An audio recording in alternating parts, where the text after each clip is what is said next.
महाराष्ट्र के पुणे में एक भयानक घटना में एक हिंदू लड़की 2019 से लापता है। ध्यान रहे कि लड़की तब 1 क्लास में थी, सिर्फ 16 साल की।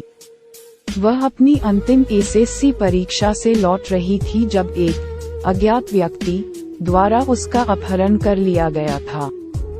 जैसा कि उसके पिता ने एक लापता व्यक्ति की शिकायत में कहा था।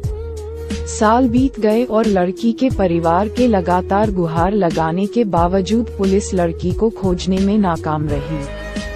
कुछ समय बाद परिवार को पता चला कि उनकी बेटी को जावेद शेख ने अगवा कर लिया है।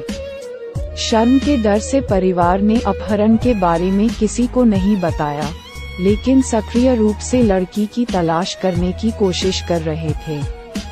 इस खोज में लड़की के भाई ने अपने दोस्त की मदद से पता लगाया कि जावेद उनके कस्बे मंचर का निवासी है, जिसके बाद उन्होंने पता लगाया उसका घर और हफ्तों तक इसका अवलोकन किया। बाद में पड़ोसियों से पूछताछ के बाद उन्हें पता चला कि एक नई लड़की थी जो हाल ही में जावेद के घर में शामिल हुई थी और वह एक नई परिवार की सदस्य थी।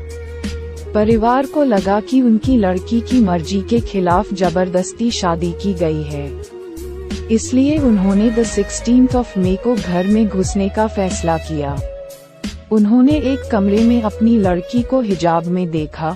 लड़की अपने बदन से डर गई। परिवार की पहले की अटकलें थीं कि लड़की उनसे डरती है और उनकी मर्जी के खिलाफ शादी करने का उनका गुस्सा है, लेकिन सच्चाई आपको झकझोर कर रख देगी। लड़की अपने परिवार से नहीं डरती थी, वह लोगों से, अपने आसपास के हर व्यक्ति से डरती थी, क्योंकि वह आघात में थी, अवसाद में थी।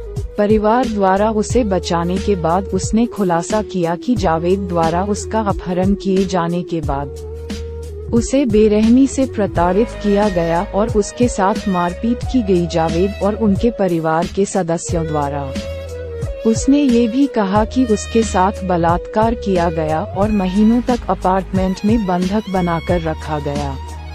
उसे गंभीर अवसाद का पता चला है और जैसा कि पहले कहा गया था, आघात के कारण अपने परिवार के सदस्यों सहित अपने आसपास के सभी लोगों से भी डरती है। उसकी मर्जी के खिलाफ जबरदस्ती शादी की गई, उसके साथ बलात्कार किया गया, जबरन धर्म परिवर्तन कराया गया। उसके पूरे शरीर पर सिगरेट के निशान थे। आरोप यह भी है कि उसे 6 महीने तक वेश्यावृत्ति के रैकेट में धकेला गया। अब बताओ, मनुष्य ऐसा कैसे कर सकता है? हिंदुओं के प्रति उनके मन में ऐसी कौन सी घृणा हो सकती है कि वे इस हद तक गिर जाएं?